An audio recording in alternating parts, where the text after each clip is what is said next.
Hello and welcome back to Bump Love. Today on the show, we speak to a child celebrity, former child celebrity and celebrity mom, Flavia Tumusiime. Yes, we had you. You asked for her. She's here. So earlier, the last episode, we talked about children and, the whole internet sensation and social media. And today, Flavia is going to be talking to us about her journey. She is an entertainment child prodigy. She became a consistent and steady face in Uganda and East Africa's media world. Her journey began when she was only 14 at WBS, which I'm sure most of you remember. Yes. Welcome to the show, Flavia. Let's start at the beginning. Maybe you could tell us a bit about your career and when you first knew I am a celebrity, and maybe how that made you feel. Butterflies. Butterflies. Rarely on this end of things. I know. So I'm like, should I breathe? Should I smile? Should I? Okay. Thank you, ladies, and good to be here. I'm actually a fan. I subscribed in the beginning. Not now when everybody's like, oh my God, bump. Before. Yes, and I had my evidence. I showed you my evidence. So my career started at 14, you said it. TV, I was a teens presenter. And then at about 18, moved into radio. Sat away for a couple of years, maybe 2 or 3, and then went back to TV. Then went to Channel O, which I did for about 4 years. Then back and then became a news anchor. But radio has stayed for some reason. I don't know if it's a comfort or I don't know what happens there. Yeah, I do like radio, yeah. So after that, now I've become what the young people, who are not my age, call being an influencer. I prefer content creator. So it makes us look like we went to school. Right? Yeah. But so yeah, that's pretty much what my career has been. I don't want to bore you with the full story. But when did I know I was a celebrity? I always say there's a story when I was on Teens Club. See, it's unfortunate when I started TV, MySpace was the biggest thing. And even then, MySpace came in like a year and a half later. Otherwise, we used to SMS each other. And the phone used to, you press and it's not. So even on TV, how we'd get feedback is that one person, if we're, 6 or whatever, if 2 were on air, 2 would sit there, one would have a book and a pen, and the other would have that bad phone, and then you'd say, Mercy from Rainbow has said, then you write. So then the next set of presenters would go on and have the book where you wrote and say, oh my God, we have so much feedback on the show. And so SMS us on this number. So for me, there was no celebrity as it is today. Oh my God, kids are so cool now. So for us, we used to all, like after the show, you knew the agenda was to go to Garden City and all of you from every school, every Saturday. I don't know how we were wired, but that's where we were. And so how you'd know is because Bobby's coming, Flavia's coming, Then you walk in with your very ugly shoes, but everybody respects you. So you're going to get burgers and stuff, like everybody's on a line, but when you come, everybody hugs you and it's like, you go first. Then you're like, guys, then you're at the food court because everybody's at the food court. I remember. If you're not at the food court, where were you? And so you'd get there and then it's all of a sudden like the other clique is pointing at you with your clique. So they're busy saying, chick. So you somehow could tell you were different from the other kids. But then you also took it that we're one community. So you kind of knew who was from the other school and from the other school. And even when you went to their school to film, you're like, oh yeah, it was so nice seeing you the other day. Now, when I knew, because celebrity, I'm assuming you're well known. Not celebrated per se, but you're well known. When I went to do the Big Brother show, I did not know Ugandans knew my name until that day. Because when I do TV, when I do radio, it's a job for me. I show up like I'm going, like anyone, a banker, whatever, I go to the office. So for me, it was so tiring. From flying in, I only had 2 days. That included the flying in rehearsal, shooting, and back. So I actually did not see people. I mean, apart from the crowd, I flew in, I was put on look into the camera, read, sit, sleep for 2 hours, waking up, okay, bye, hi, welcome to the show. So I didn't know the effect of the show until I landed back home. And at the airport, you did it. What did I do? I just went to work. Then all of a sudden places are calling you. If you ever need to show up here, you and your 5 friends, free entry. Wow. So like, Yeah. So that's when, and from that day, for some reason, you'd meet, people in politics where everyone telling you, oh my God, you really did us proud. You're like, I did? I just read a few yes, lines. And so I said, okay, this thing I've been doing where I respect myself, I have to do it a notch bit more. higher. Yeah. Because now people are watching. Yeah. So that maybe is the day I said, Something changed. yes. Oh wow, Flavia. So that was the cool stuff about being a child celebrity. What about the horrible? Those are many. There are How long many. is this show? No, actually, I lie. As a teens presenter or a teen celebrity, I would say, there weren't that many horrible things. Yeah. Like I said, we didn't have Social media. Even when MySpace launched, Yeah. it didn't really, it wasn't the TikTok or Yeah. Snapchat. And so for us, we didn't have anybody telling us we look bad. Let me tell you, us as we're about 16 presenters, the way we used to dress then, oh my God. You look back and then you look back and like, okay. Actually, the other day someone asked me for footage, I said, there's no footage. We do not have footage. I actually shot a music video then and I thanked the good Lord that that footage was lost.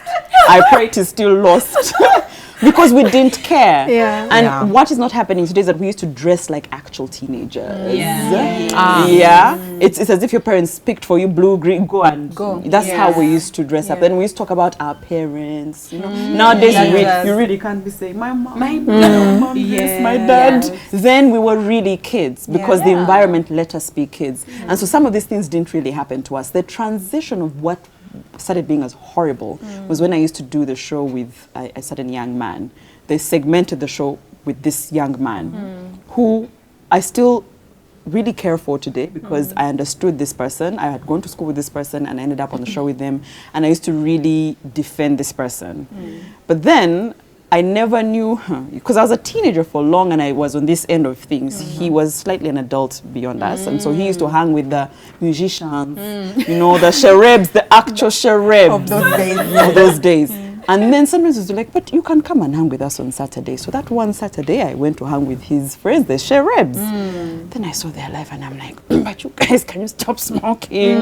And I'm like, can you... But then I'm like, but they're nice people. So I started to say, okay, next Saturday I'm coming back to hang with them. Then before I knew it, Red Pepper had a full story of how I live with these people and how these are my boyfriends. They exchanged me one by one and I was 16. Oh my God. And I remember just breaking down and crying. And I said, but these are my friends. And that's the appropriate but nobody reaction, gets it. And then this colleague of mine tells me, Kati, will you stop? Because You of know, that? this is good for you. In fact, if I were you, I'd milk it. Oh my God. And when he said that and my feelings were different is when I realized, okay, it's not for me. Yeah. We're two different people. How we view this is different. And actually, it's that day when I started to look for being a different celebrity. Because I realized I was never going to be the one that thinks trending for being naked or sleeping with so-and-so. This is a cool thing. But the stories never stopped, unfortunately. Every milestone I hit, I had slept with a boss. Every person I talked to, I was stealing a husband.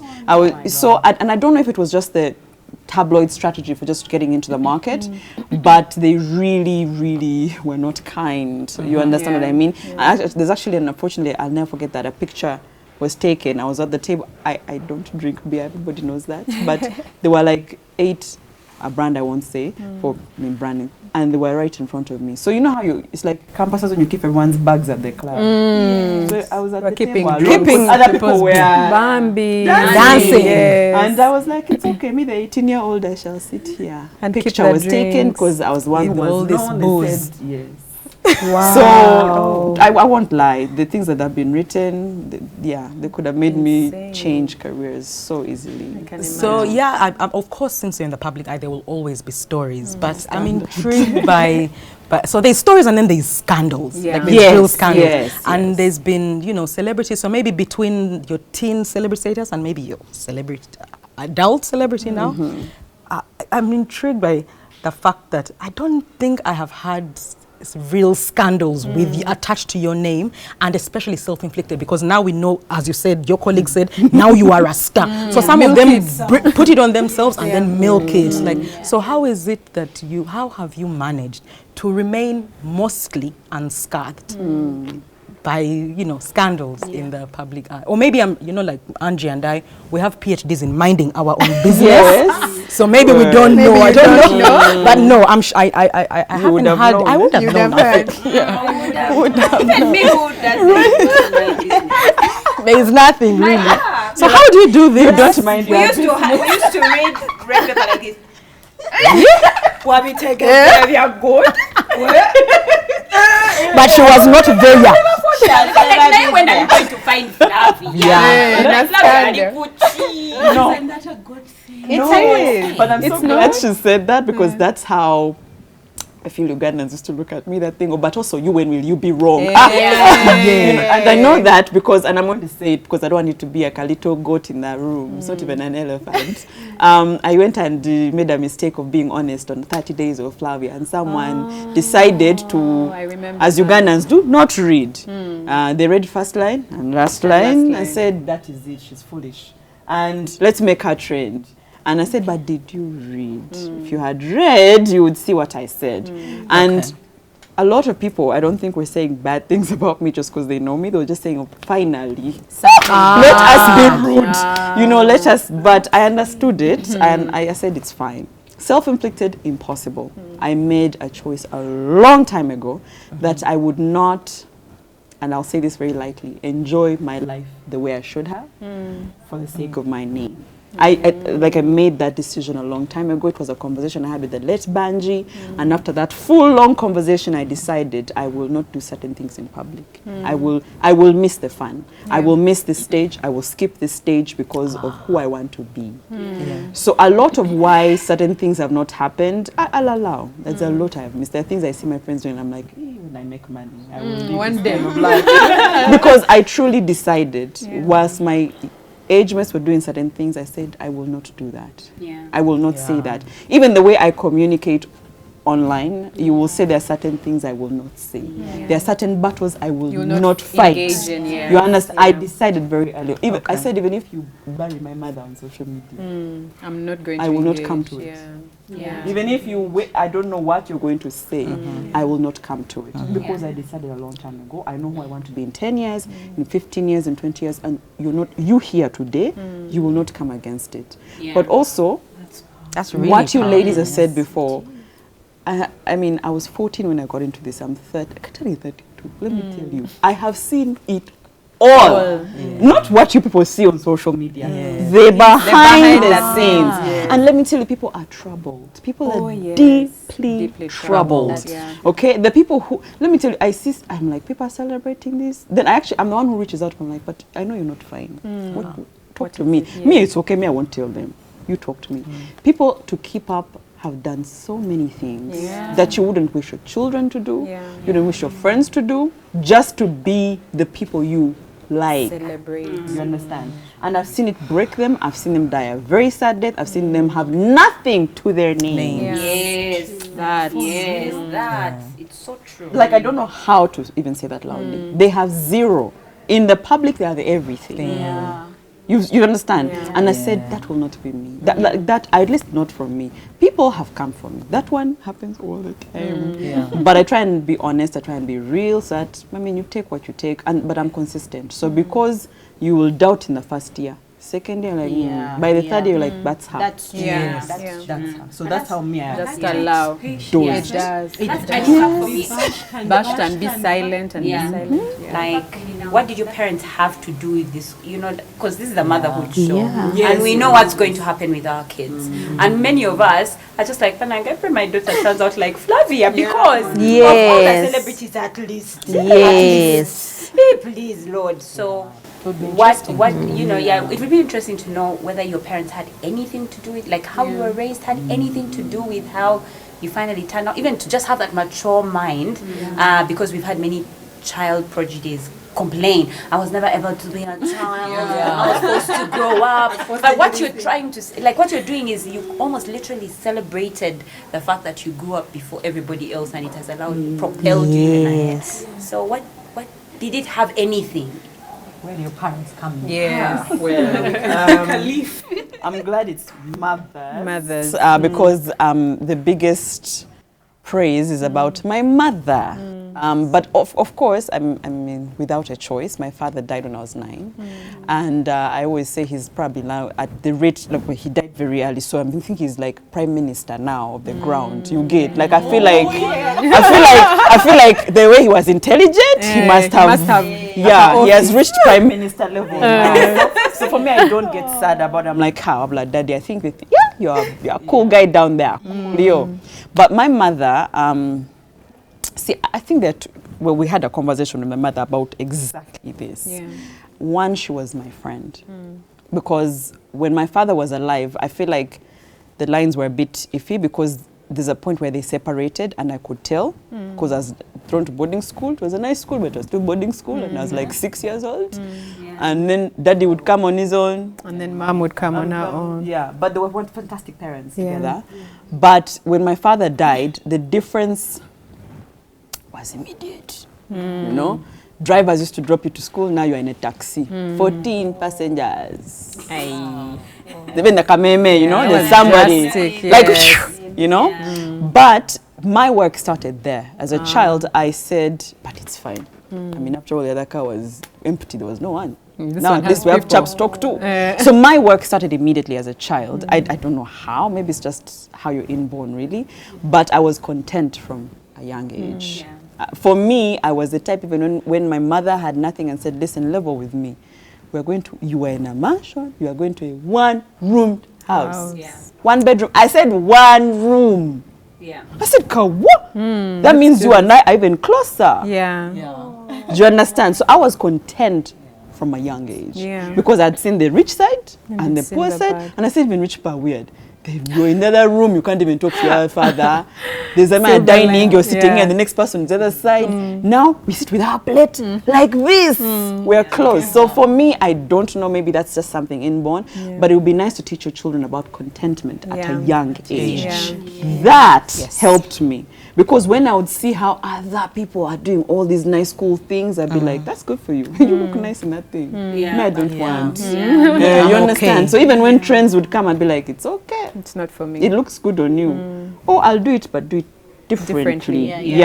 But for me, my mother was my friend. She leveled with me. She told me the truth, even if it was not nice. She'd come home and say, listen, this and this is happening. I don't know how you're going to do it. What do you think? Okay. So when I joined Teens Club, it's not something she had prepared for. I mean, for us, she was raising a child, was going to go to school, get educated, a degree, a job. The typical parent. When I joined Teens Club, I think she got scared, slightly scared. Because what happened is that I think a month in, her sisters sat her down and cousins and others and said, Omwana was a similar. Oluzungu muide rwayogera ku TV. Oh my gosh. Like, what has that got to do with anything? No, seriously, they said, let me tell you. Malaya. So my mother said, my God, now what do you? She sat me down, she said, a few people in our life believe that you're getting spoiled. Okay? This is what they're saying. Me, I know you. This is who I believe you are. How do you feel about these comments? And I said, oh, but that's unfortunate. Me, I'm like this. She said, no, I know you are like that. So just be careful and know that there are people who are expecting this Flavia. So please don't work towards that one. Work towards this one. So that people eventually, me and you, we are together. Someday we will show them this one Flavia. And not. So that's the kind of parent she was. That's the so you're saying there's patience, but she was, you know, that patient with me to say, don't worry, we'll take the flag together. Someday they will see it. Do you see what I mean? So I look back and I say, she was my friend. She was extremely honest. You understand? Even when I'd come back and say, but okay, but Vampos Negundi, I tell you, have this party. She would not say, You can't go. She would say, hey, but that's really nice. And their song is really nice. What time is the party? From like 9 p.m. Hey, Kalenga, it will be when you are going to sleep. Over you go.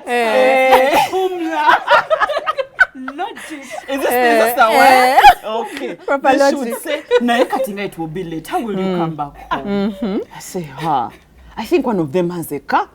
Somehow, now you must see innocent me, I'm there busy saying our musicians have a party. And you get so she's there saying, Kati Yazakane, does he drink alcohol? Yes. Kati, imagine he's going to be drunk and then drive you home. Kati, imagine that. I'm like, Wama, that can be stressing. Let me leave it. So, if that's formula, you are winning. You are winning. Please be friendly, but also for me that panic, that lack of panic helped me, because I would come to her with anything. I'd even tell her, can you believe the other person was half naked at the other party? She's like, hey, what is half naked? They're wearing like a top like this, and like a skirt like this. Is that something you would want? I don't know, but she looked smart. She would bring that Kalito top. Say, you try on. Oh, you look nice, but you're like, but now my stomach is like, okay, we can remove it. So she reasoned with you. I like that. It's because maybe, like, I think moms especially and their daughters, they reach an age where they don't talk really, because Flavia wants something, mom knows you're not going to do that, so there's that. So I like that approach of, you play with mentally. By the time you realize you're the one saying, okay, I want to do it. I'd be the one saying, no, it's okay. And even now, when I became money-making celebrity, because let's be honest, for the past like 15 years, there was there was no money. I think like until I was 20 something, 300,000 was the most I'd made collectively. Wow. Not per month. Celebrity. No. In fact, my mother invested in this brand, transport, clothes, what. When I actually started making money, I remember coming to her and she was like, you're really rich. Now what do we do? Then she would slowly start saying, but I saw the other celebrities dressed like this. Why you start dressing like that? Okay. So she never, I don't know how to say, like, she didn't raise a celebrity. She raised her child for a certain world. If she had panicked and said, my God, you're trending, maybe I would have also, gotten that problem. And lucky for me, it's not, okay, I don't know how people are raised now, but I was raised in a village. The neighbor would be able to come and tell me, do what A, you're B, doing. C, D, Yes. E, F, G. Even my closest friends are family till today, because their father would beat you if they found you somewhere at 20-something. Yes. Wow. Yes. I make the joke of my matron's dad. One day I'm there dressed nicely. We're going, we're cool kids. Found him somewhere. Says, I recognize this person. So back home, where were you going at this hour dressed like this? Sit. So you understand. So there was that collectiveness, which till today is there. Okay, so they made sure I'm grounded. You can have all these things, but at the right time. Please, no one is telling you don't have them. This is your phone. We are keeping it for you for the right time. This is your nice dress. We are keeping it for the right time. So that parenting helped me till today. You understand that any contract, big or small, I sign, I, believe it or not, still talk to my mother about it. Till today. So she doesn't even understand how people will call you, but she's like, that company, what does it do? Hey, that's nice. So what are they saying? Till today. Wow. Interesting relationship. Flavia, you recently got married to another celebrity, and 6 months ago you had a baby. Do you have any grand plans? I mean, after we've spoken, clearly you don't need grand plans to raise a good child, but have you set in place plans to ensure that you raise a well-rounded little boy? Yes. I was my husband, not a celeb, but he might catch feelings. So Why would you say that? sorry. Hey. Those are yours. I'm not aware You are not. of how a celebrity Your husband, is. yes. So, but him and I were too different. When we started dating, he was from the school of thought of, but we are dating, we know we are dating, show them. No. Don't show them. Why are you hiding? That's you. Are you like, but you see, if we show them now, then... So by the time we had a child, he subscribed to my privacy settings. Because it's like, but it's our child. It's not like we stole a child from the street. Why can't we show our child? Yes. And I said, this child needs to see mom, dad, not celebrity Kabura and celebrity Flavia. Okay?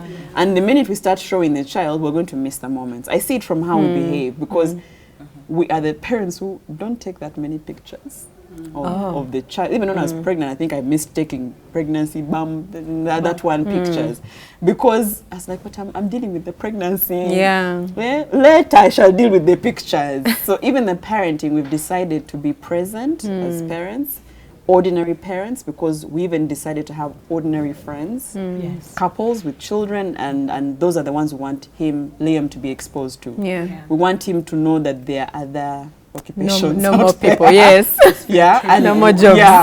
That when we say we are going to work, he regards that TV job as work, versus, oh my God, my parents have to be cool on Zoom. Hold on. You understand? So we decided very early on that our child will be exposed to friends who are ordinary settings, parents from ordinary settings, family that will not say certain things. Even the people at home, we tell them, don't say certain things, because our child needs to be an ordinary child, grow up in an ordinary way. Very deliberate. We also don't want that, because I even asked my husband, would you want your child to be exposed to? And he said, no. He said, okay. There you go. So you're not raising a celeb. You're raising a child. Okay. I always remember that. Okay. So we are quite ordinary at home, extremely ordinary for him, okay? And I think social media and all of that, given that we have ordinary lives, I think he'll be just fine. He'll be just fine. That's really, really interesting. So earlier on, we were talking about how, social media has brought a new fame sensation. Content creators. Yes, content creators, Someone comes from nowhere, they've never been on TV, but because they have a YouTube channel or a TikTok account or Instagram, they're doing all these things. So they're children who are actually doing this stuff. What would you say to a mom maybe who just found out their child is an internet, 300,000 followers, and people know the child? Wow. I think if you're like Pumla, Mujasi would. You know what? Funny enough, I'm that kind of parent. I believe in beat the child until their senses. Yes. Mommy, I was a what were you saying? No, yes. Say it again. They even change their mind as they're still doing these ones. But I think someone can take the approach of my mom. I think don't panic. I keep saying this again. My mother, I think, panicked inside, but never showed you. Kids react to that. Hey, why are you refusing? Why are you saying no? So even the no, if it comes relaxed, it's different from the no that, oh my God, don't do it. You understand? And also it helps to be informed. Please know what Snapchat is, TikTok, all of that. It helps to know, because once you know, you come at them from an informed place. And it doesn't have to them, can you believe China is banning TikTok? But why? Have those conversations. Provoke thinking. But please be informed. Don't be there saying, I don't understand how this thing works. She doesn't understand. Say, good. I'll maneuver like this because mommy doesn't know. So you can know these things and help them. But also, there's a niece of mine who's extremely good at graphics and all of that. And I said some of these things are careers. Don't beat your child because they are on Snapchat. They could make a career out of it. Okay, so perhaps take what should have been bad and make it good. Figure out a way to make it good. Tell them if they Snapchat, teach them the owner of Snapchat, how they founded it. Let them know the bigger picture than just filters. Their account, coding, all of that stuff. I see that now. Stimulation. Stimulate from yes. But why not? Let them learn how to code. Do you know that a normal human being founded Facebook? Yes, you can do. You can do it. But how come? So they stop looking at Facebook as just Yeah, post entertainment and go away. side. Yeah. They see it as a holistic thing. Yeah. Yes. Yeah. Oh wow, guys, I've learned so much. I don't know if you're like me. I just didn't want the conversation to end. But interesting approaches to motherhood in this very scary digital era. Your child could be the next sensation. Some tips for you to follow. Make the most out of it, and don't panic. You mothers, we have gifts. You can panic inside. And then say, really, child? Yeah. And then cause them to think, provoke their mind to think, and then they'll end up making the right decision by themselves. Thank you so much for watching. If you've enjoyed this show, would like to know, leave a comment for us in our comment section and on all our social media platforms. Remember, you can treat your family to an amazing brunch. It's the Mongolian Tankare brunch at the Kampala Serena Hotel every first Sunday of the month at only 110,000 shillings from 12:30 to 4 p.m. And also, while you enjoy the brunch, there's an unlimited cocktail supply. Can you imagine that? Yippee. Yeah? Only at the Kampala Serena Hotel. It's the place to be, first Sunday of the month. Until next time, with love from Bump Love.